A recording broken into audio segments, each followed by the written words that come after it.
بتملي لهم ميه ولا ايه؟ ايه؟ بتملي لهم ميه؟ بين الرجاله ميه. لا والله. خلصوا تفويز واحنا لسه ما قلناش لا فطار ولا ميه. لا محمد، ما انت كنت مين؟ في الشغل برضه. مين اللي هيسمع؟ لا والله. هيسمع يطلع على طول. ما هنطلع على طول ان شاء الله. شايف الرجاله بركوه؟ ايوه. الرجاله خلصوا. يعني انت كنت قاعده مع محمد ولا في لا شغلك؟ بفطار ولا بأكل. انت وهم خلصوا هناك وقاعدين هناك اهو. انت كنت قاعده ولا في شغلك؟ ماشي انا في شغلي، بس انت قلت لك قوم بدري وادي لهم فطار. ما انا كنت في الشغل برضه. بص الرجاله خلصوا وقاعدين. يا احلى متابعين في الدنيا في حالها. صباح الخير. اخرنا عليكم يا سيد معلش. انا بقى والله بقول لكم لو انتوا لسه في البيت. لا يا عم انا كنت في الشغل وبركات كان قام متاخر. امسك كده يا بركات اما انزل. يا احلى يا متابعين. سيد معلش بقى يا سيد، اخرنا عليكم في الفطار.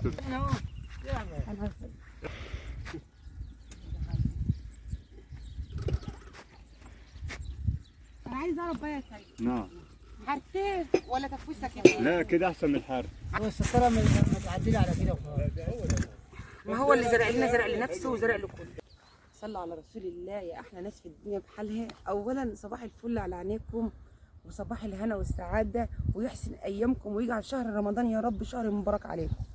اول حاجه انا ان شاء الله باذن الله بمعاناه ربنا كنا هنحرث الارض دي، هنحرثها طبعا لما اخذ ايه بالحمار. فرجعت تاني قلنا ايه، قلنا بلاش حرث عشان خاطر لو احنا حرثنا في ردم ياما هيطلع من قلب الخط من هنا، ما احناش عارفين هنوديه فين. يعني المصطبه مش هتاخد الردم اللي احنا هنحرته بالمحرات، الطبه مش هتاخد ايه، مش هتاخد الردم كلته. فاحنا قلنا بدل ما نحرت ونطلع ردم ياما، نجيب الرجاله يعزقوا ويتكوا شويه على قلب الخط عشان خاطر ان هم يظبطوا الخط وما يطلعش ردم ياما وما يتبقاش ردم ياما في قلب الخط بالمحرات.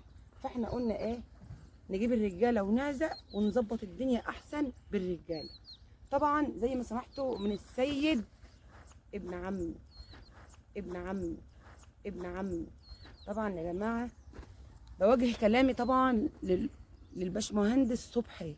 الباشمهندس صبحي اللي بيقول لي طبعا لما انا اتكلمت على الفيديو بتاع امبارح عايز اعرف ارباحي حرام ولا مش حرام، فهو الباشمهندس صبحي رد عليا وبيقول لي يعني من جميع الردود، يعني الحمد لله الناس المحترمين كلك ردوا عليا وقالوا لي يا ام محمد فلوسك حلال، فلوسك حلال.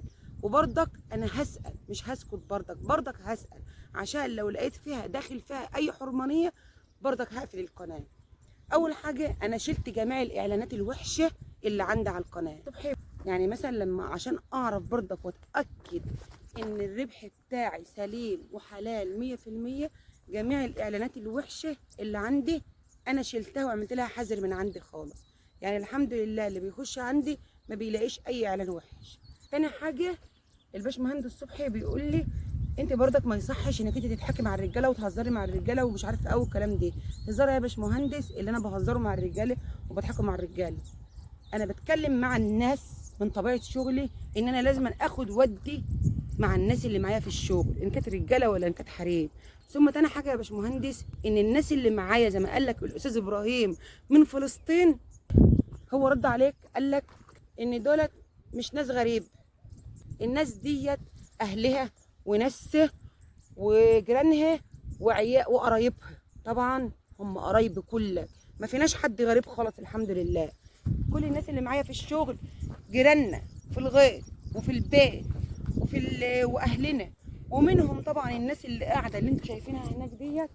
الناس اللي قاعده هناك دي جيراني وعيال عمي، يعني فيهم ابن عمي، احنا منهم وهم مننا، وناس محترمين وما بنهزرش هزار وحش، احنا بنهزر بالكلام. يا جدعانوا اشتغلوا مش عارفه ايه ازيك يا ابن عمي ايه يا باشمهندس صبحي. ملوش لازمه الكلام ده انك بتقول لي بتهزري ومش بتهزري. وانت شايفني بهزر ان انا بهزر بنضرب في بعض ولا بنلطش في بعض ولا اي حاجه من دي؟ الحمد لله كلهم ناس محترمين زي حضرتك وزي الناس اللي معايا على القناه. عايزه اقول للباشمهندس ان هو بيقول لي اسالي حد يكون شيخ. في ناس شيوخ ياما يا باشمهندس ومع ذلك ما يعرفوش ربنا عشان تبقى عارف. هسأل شيخ من دار الإفتاء برضك، بس عايزة أعرفك إن أنا معايا ناس محترمين زي حضرتك. يعني حضرتك باشمهندس، أنا برضو معايا الباشمهندس، ومعايا مدير المدرسة، ومعايا يعني مش عايزة أقول لك ناس كبيرة ياما، ومعايا الناس الفلاحة المحترمة اللي على راسي من فوق.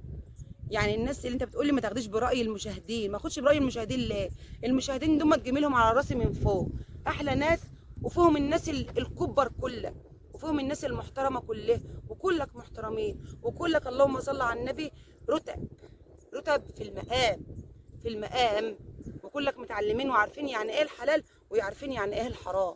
هم ناس متعلمه وعارفين يعني ايه حلال ويعرفين يعني ايه حرام.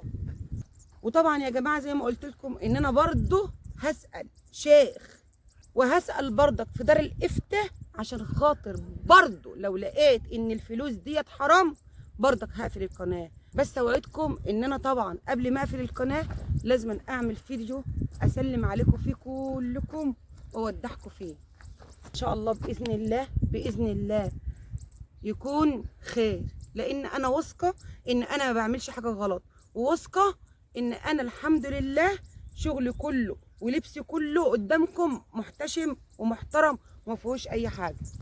تعالوا بقى نرجع لمرجوعنا بقى عن البطاطس. اولا يا جماعه البطاطس ديت عمرها دلوقتي عدى الشهرين، عمر البطاطس ديت اللي انتوا شايفينها دي عدى الشهرين. بس انا طبعا في ناس طبعا احسن مني خبره، عايزه اعرف هي البطاطس عندي فيها خط وخط ليه؟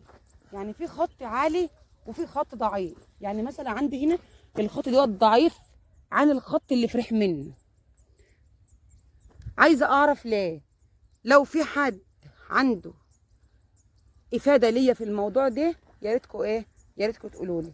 وعلى فكره ان شاء الله باذن الله انا ناويه اقلل الكيماوي شويه واخد بنصيحتكم، وهقلل الكيماوي شويه، لان انتوا قلتوا لي شكاره على الايراد. ياما هي المفروض ان احنا نحط شكاره على الايراد، بس انا هقلل الكيماوي شويه المره دي وهمشي وراكم، بس يا رب يكون خير. شايفين يا جماعه انا عندي هنا برضك حتت اهي، عايزه اعرف الحتت ديت تشبيع ميه ولا قله ميه، عشان لو هي تشبيع ميه انا ممكن اخف الميه شويه في السقيه، ولو هي قله ميه انا ممكن برضك ازود السقيه، اغمز السقيه حبه. بس الارض دي عايزه اعرفكم ان الارض ديت بقالها دلوقتي 25 سنه ما انزرعتش بطاطس، لان الارض ديت كان الصرف ما كانش فيها، وكانت الميه بتقعد فيها مسافه طويله. يعني الميه بتاع اللي احنا لما بنيجي نسقي الميه كانت بتقعد فيها مسافه طويله. يعني الارض ديت يا جماعه اول مره تنزرع بطاطس، من 25 سنه، 25 سنه اول مره الارض دي تنزرع بطاطس.